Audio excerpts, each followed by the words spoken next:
নেদারল্যান্ডের হেগে অবস্থিত আন্তর্জাতিক আদালতে রোহিঙ্গা ইস্যু নিয়ে যে মামলাটি মায়ানমারের বিরুদ্ধে করা হয়েছিল, অর্থাৎ রোহিঙ্গা গণহত্যা নিয়ে যে মামলাটি করা হয়েছিল, উক্ত মামলার শুনানি বর্তমানে চলতেছে।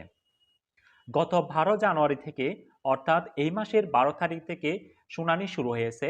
12 থেকে 15 তারিখ পর্যন্ত বাদী পক্ষ তাদের যুক্তিতর্ক এবং প্রমাণাদি উপস্থাপন করেন এবং 16 থেকে 20 তারিখ পর্যন্ত বিবাদী পক্ষ অর্থাৎ মায়ানমার আত্মপক্ষ সমর্থনে যুক্তি উপস্থাপন করবে।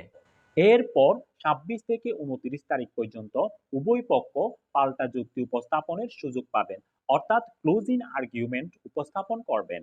আইসিজির ইতিহাসে এ যাবৎ যতগুলো মামলা হয়েছে, এটাই হচ্ছে একমাত্র মামলা যেটাতে পূর্ণাঙ্গ শুনানি হয়েছে।